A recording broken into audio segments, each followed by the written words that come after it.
The following is a presentation I gave to the Antelope Valley Soaring Club on planning a 500-kilometer cross-country flight.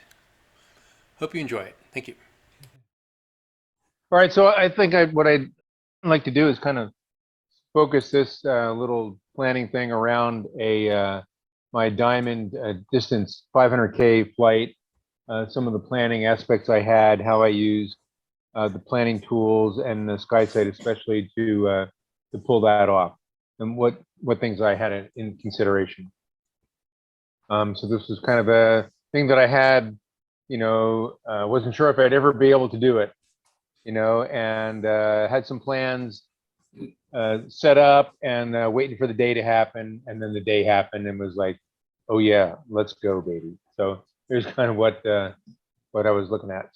So the goal task requirements. So this is a 500K goal. So obviously it has to be 500 kilometers.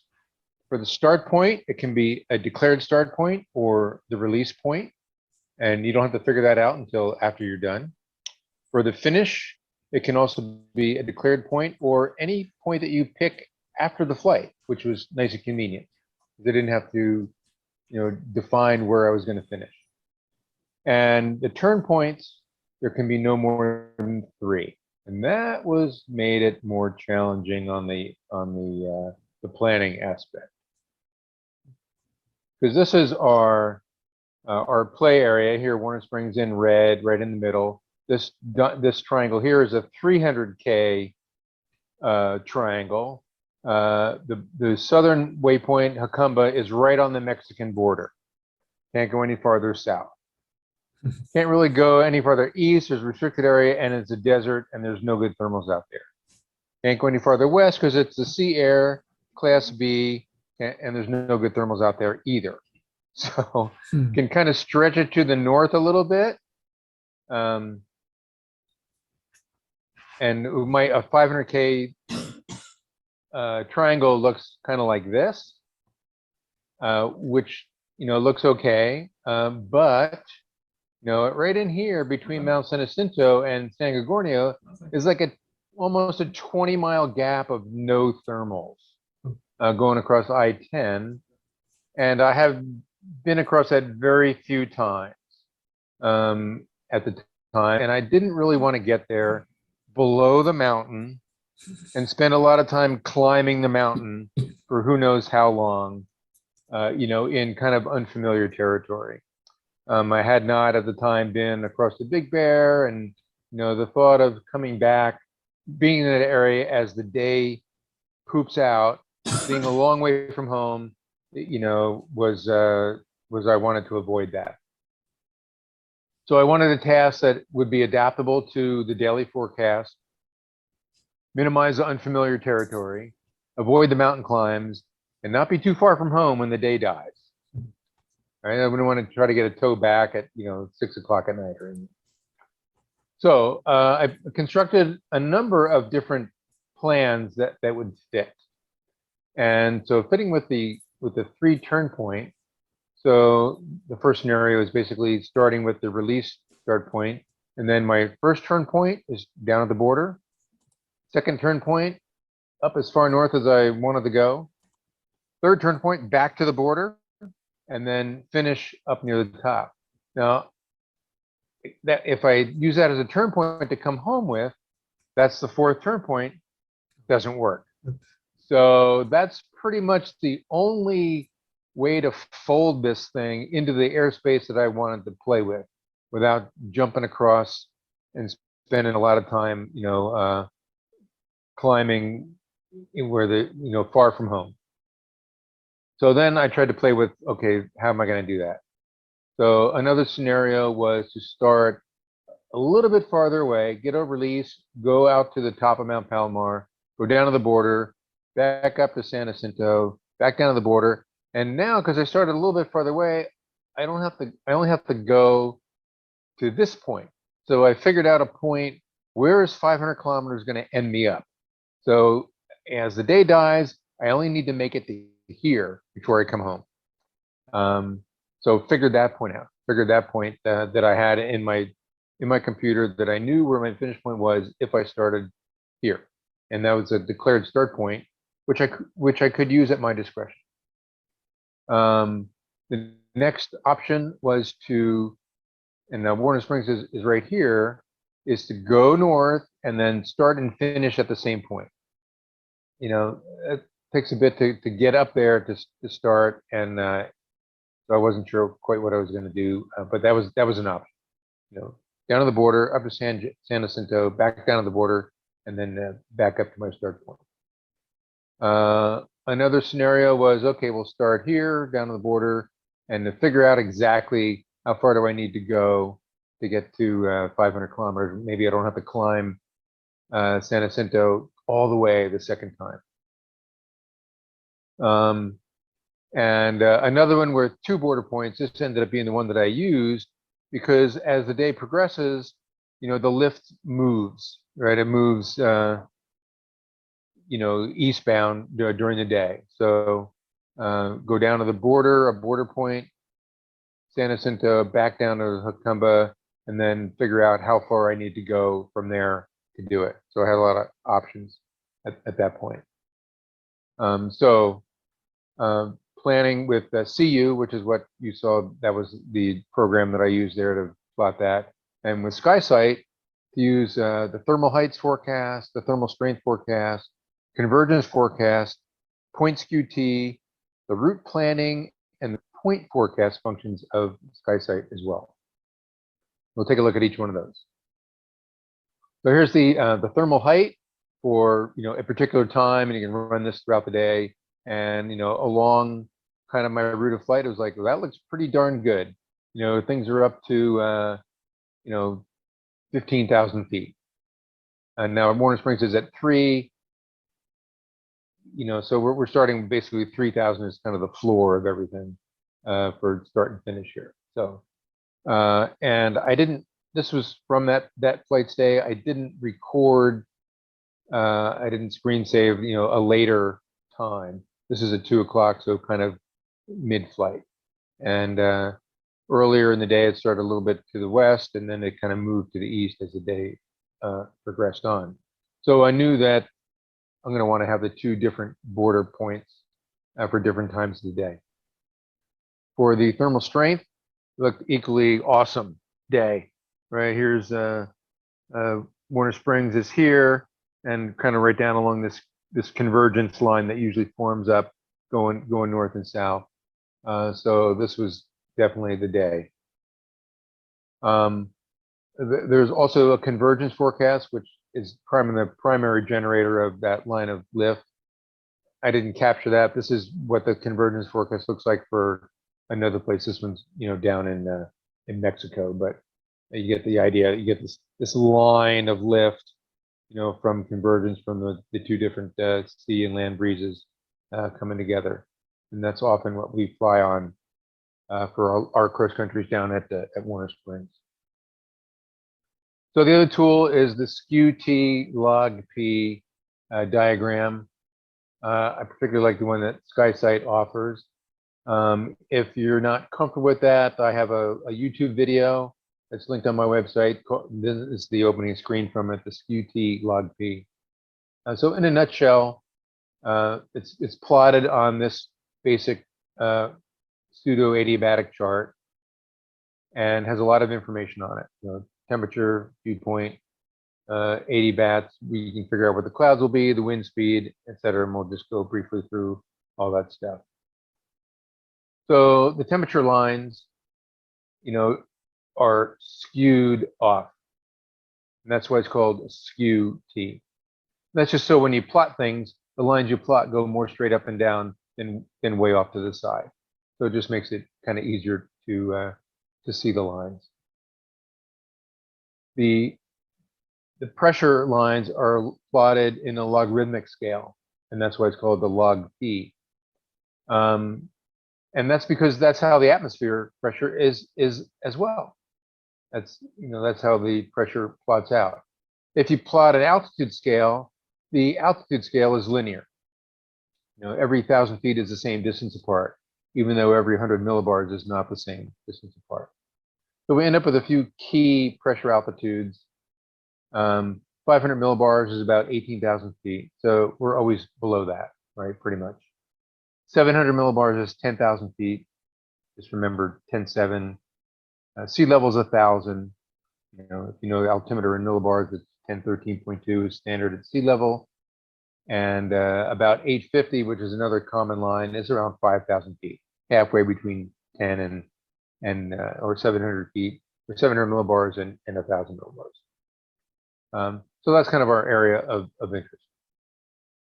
And the plot usually looks something like this. So we have the temperature line in red, the dew point line in green, and the wind plotted on the right in blue. Now the wind, the way to decode that is there's a scale at the top of the screen. It varies with the day depending on what the wind, you know, as much wind as there is. So we can easily see at a glance, you know, whether the wind picks up at a certain altitude or gets really windy or is pretty stable or there's a wind shear or other things. And we can also see at a glance the wind direction. Here starts out from the west and then it swings around to the north. So we see there's a shear both in wind speed and direction right here at this level here, you know, about 5,000 feet on this day. This corresponds with the temperature gradient and the dew point changes. So pretty different air mass going on right here at this altitude. You know, so we kind of get a whole picture of what's going on one chart.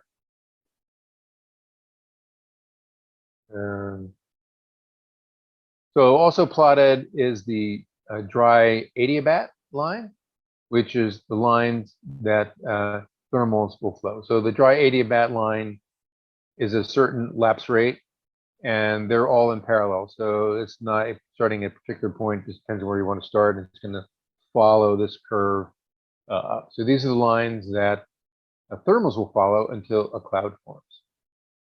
So as a thermal rises, it rises along this dry adiabat line, as we can see here, this red line coming up, until it crashes into the temperature line of the air, the static air around it. The difference between the thermal temperature here and the air around it is our thermal index or soaring index. So this temperature difference gives us the buoyancy of the thermal, and the more difference there is, the stronger the thermal is. As it gets narrow up here, it gets weaker and weaker and weaker, and eventually you get nothing. You know, we need about 3 degrees difference or so, I think, to be able to keep the glider working.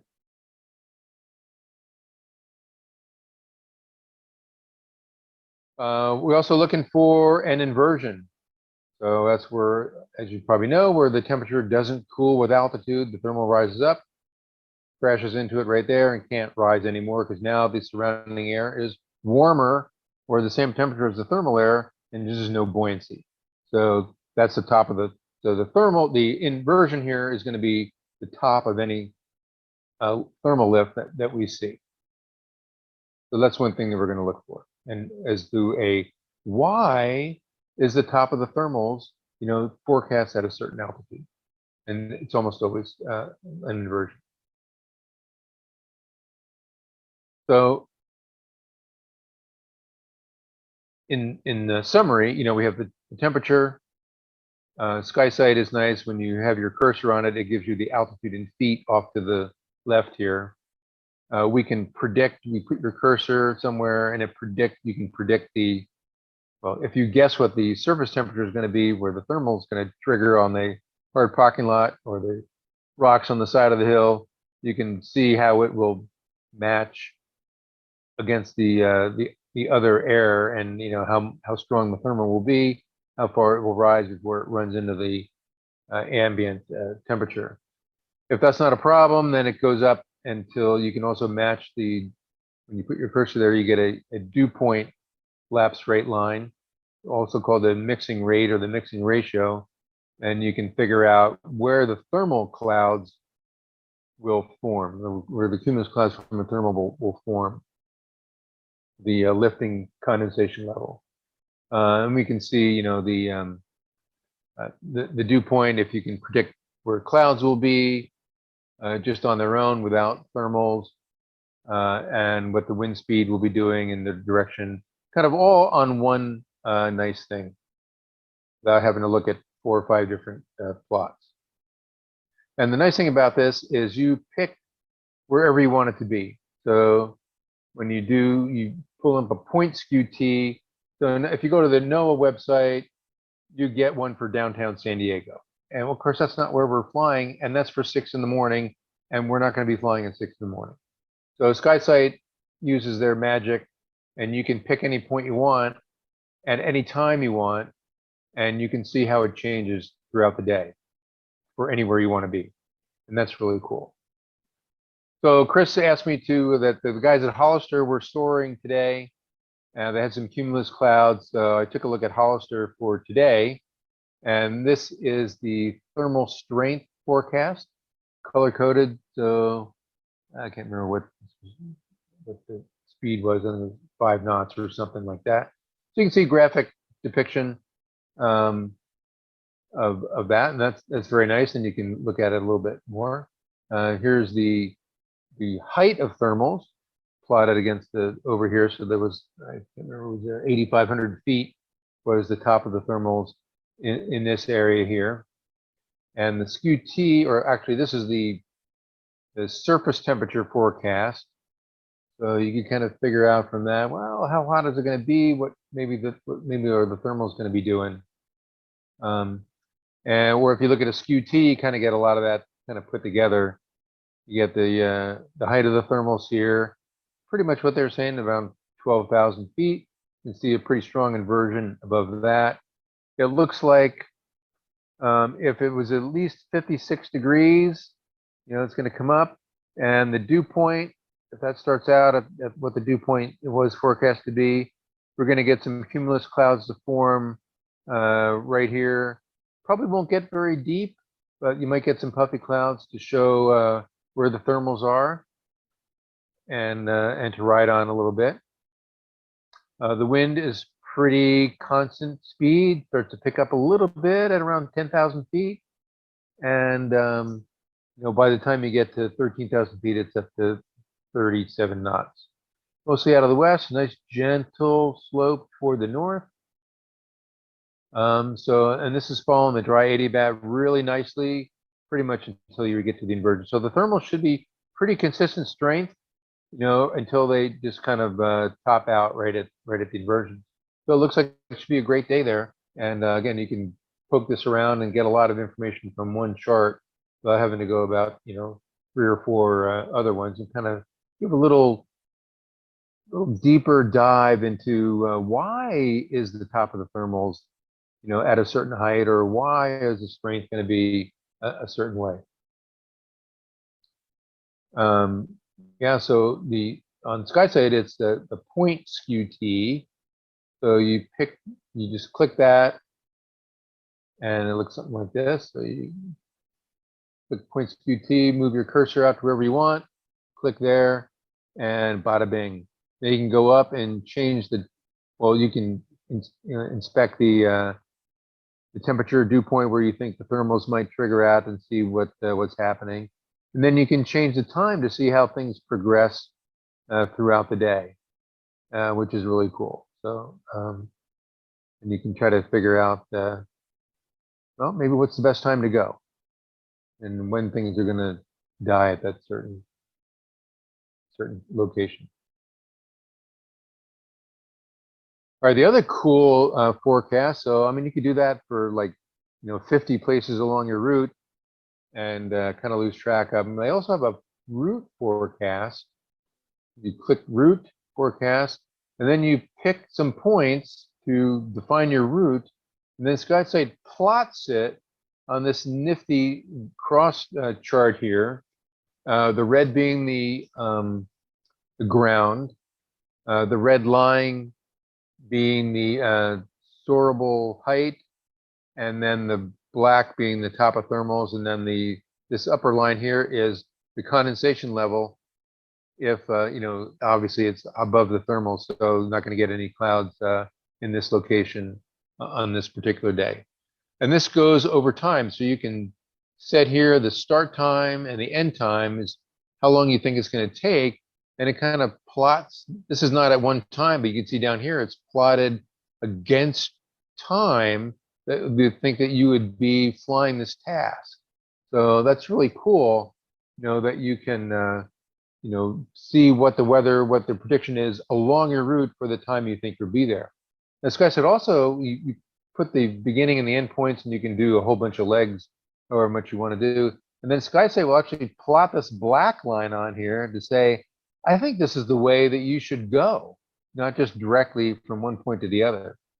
They also have this optimum start time chart that says, well, if you start at this time, you should be able to achieve this speed, and your route will take this long. So you can look at through the day and figure out what the optimum time to start is to do your cross country, which is pretty awesome. Another tool to look at is the point forecast. So here you pick a point, and then it gives you how that day goes for just that one point. So for example, here, the storable height on the top, we can see for this particular point, it peaks around 1:30, goes down a little bit, kind of levels off at 4:30, and then the storable height goes down, and then of course at around 6:30, it just drops to nothing.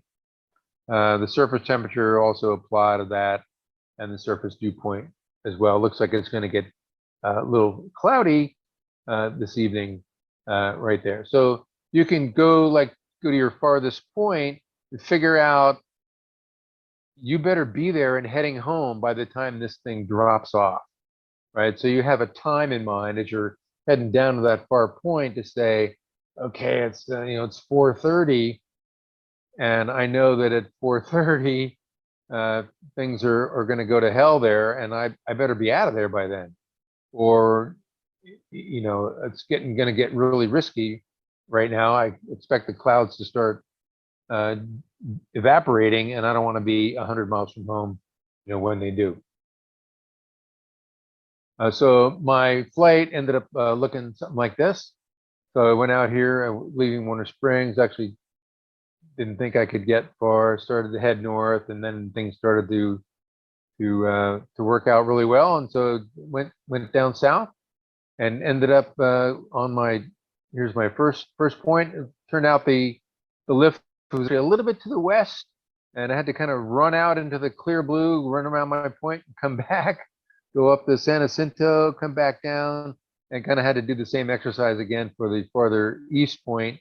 Got out of the lift, run out around the turn point, back into the lift, and then back up to my finish point, which I had pre-calculated for where I started, and find my way home.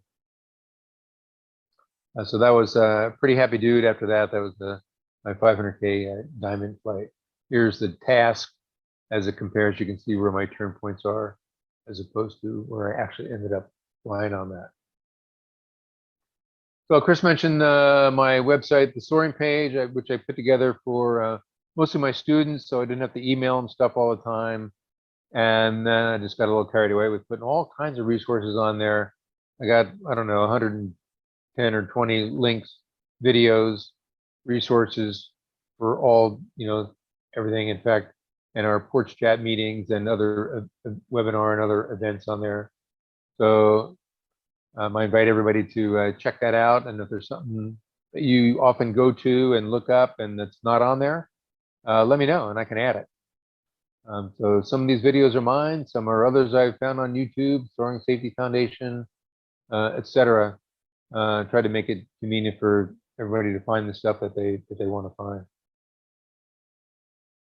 And that's it. I have to figure out not share, stop share. There we go. There you go. Oh, cool. Well, that was Questions? definitely helpful. I had a few questions. I don't think if anyone, I'll just open it to the peanut gallery. If anyone just wants to chime in and ask a question, just go ahead and unmute yourself and chime in. I had a couple of questions for you, Bill. Yeah. So it sounds like from your description of interpreting the Skew-T, a better day is when the temperature gradient is closer to the dry adiabat. Yeah, so the temperature should be at or to the left of the dry adiabat, where it cools off a little bit more, so a very unstable lapse rate, so that the thermal will always be warmer than the air around it, Yeah, right? right. And so I was glad you showed us, how SkySight shows their, kind of you can play around with the Skew-T to look at different altitudes and, to see what things are happening.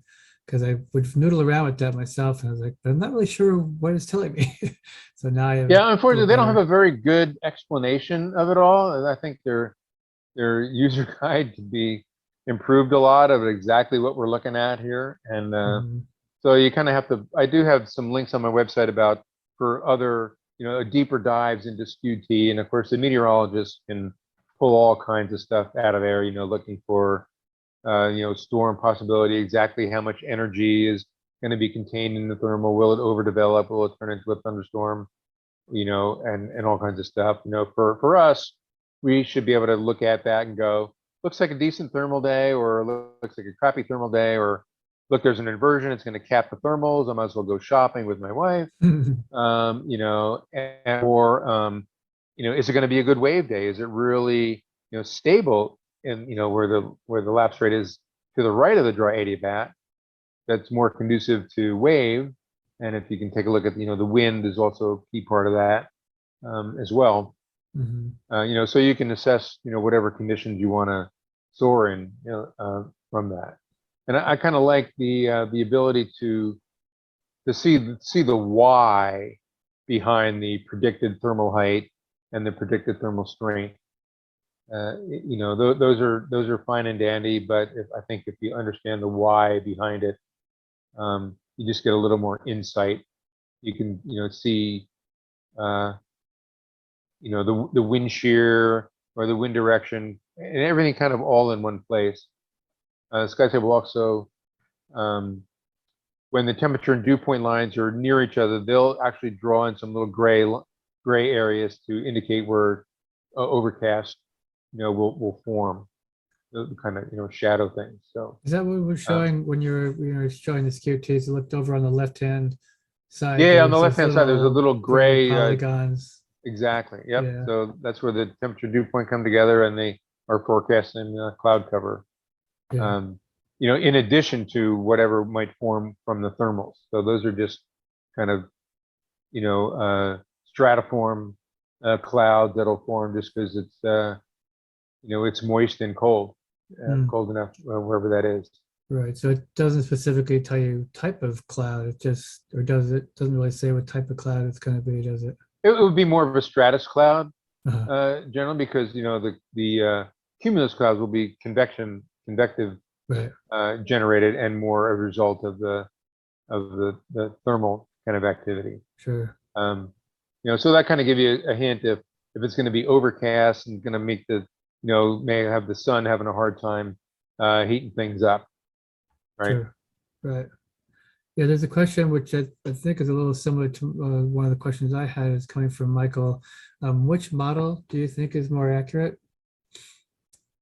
I don't have the insight to say that. I think I won't argue with Walt's assessment that he likes the European model, and Right.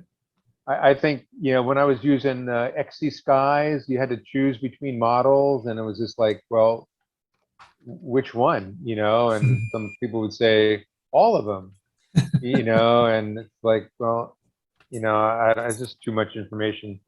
I think SkySight tends to use the European model behind them, but I'm not 100% sure on that, and it's, I'm not to the point where I'm going to differentiate between models too much on that. So. Guess you would just have to do some research yourself to just compare which one seems Yeah, to if you have. have it, see if you can figure out a favorite flavor, kind of like Yeah, which flavor of ice cream is the best. Well, right. depends what you like. Um, So I'm just curious too. So far with my experience with SkySight, I've found it to be a little more over predictive and a little more, giving me a little more too much hope. And do you find that to yourself, or what's your take on? Sometimes it's right on, and sometimes it's like any other weather forecast. It's a guess.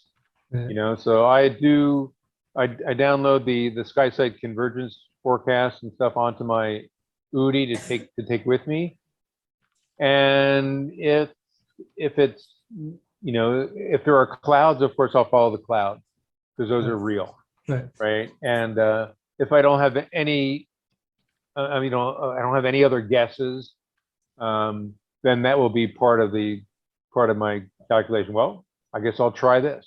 SkySight says it should be good over here. I don't have anything to say that that's not true. Sometimes it's worked out right on, and other times it's been, nope, nothing here.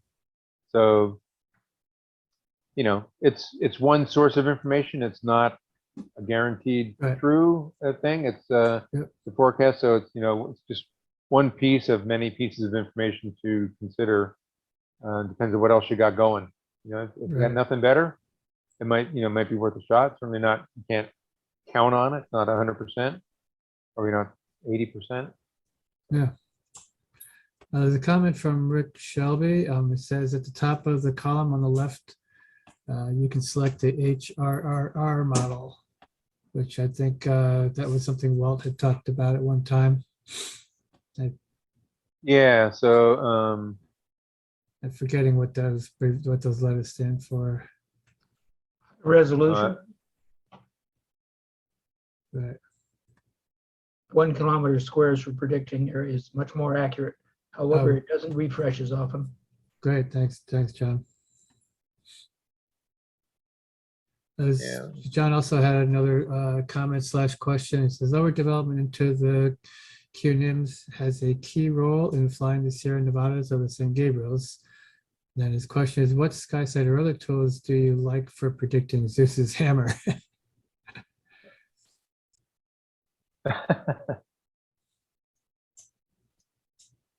Over into QNIMS is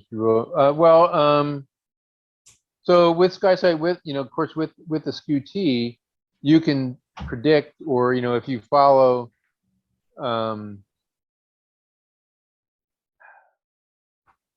so in this case, this is the plotted temperature line, and we can see here that the dry adiabat, it gets wider here, so there's a lot of extra energy. So, and it's going up to here's 18,000 feet right here. So it's going up to almost 29,000 feet before it runs into the tropopause here. So that would be a really great day with thermals that would no doubt trigger, depending on what the dew point was, trigger cumulus. And then when the cumulus starts to form, it starts to follow the moist adiabat here, which gives it a lot more energy. So that's when it really takes off.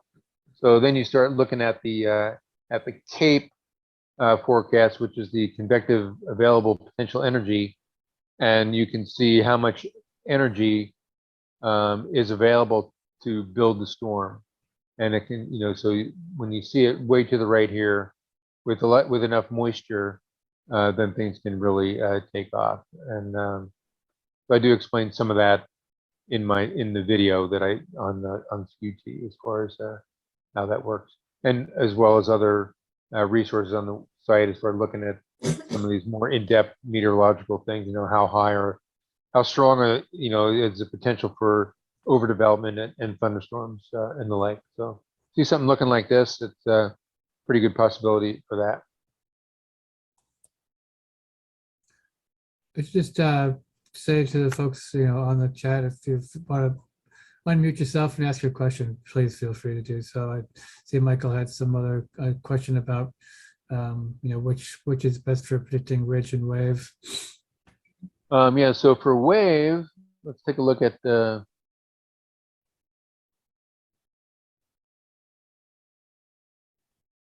Yeah, wave is a completely different scenario.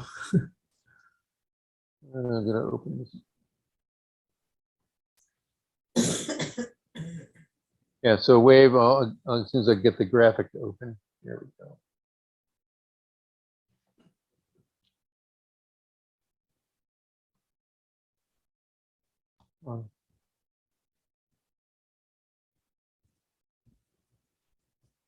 Okay, so in this case, can you see that plot okay? Oh, yeah, we got it. There we go. Oh, there he goes. So we have a strong inversion here at a fairly low altitude, like 4,000 feet or so, and then the temperature plot is quite a bit to the right of the dry adiabat, right? So this is stable air. If it gets displaced, it's going to warm greater than that, and we see the wind increasing speed with altitude pretty steadily here. And if the wind is perpendicular to the mountain range, then that's a good setup for wave. So nice to have an inversion at the bottom, increasing wind with altitude, good stability here, and so that could be a good wave day. We got a little bit of now right here. You could have some cloud cover that prevents you from going anywhere. You might get some maybe this is not too close, but maybe some lenticulars form. But generally, it's pretty dry air. So there may not be any lenticulars forming on that day. So yeah, you can look at this, get a pretty good clue for wave, and then of course SkySight also has a wave forecast, which can confirm what you're thinking. They take all kinds of other stuff into account. I think the topography and the like as well. So yeah, so you can get a good clue whether it's a good thermal day or a good wave day. Mhm. Great. Well, thanks. I know you definitely cleared up a few of the questions and things that still were scratching my head of trying to figure out how to understand those Skew-Ts. And we could certainly garnish a lot of information. And I do definitely appreciate also that you were kind of correlating that to the SkySight, because you can really go into a pretty deep dive and looking at all the different tabs and options for SkySight.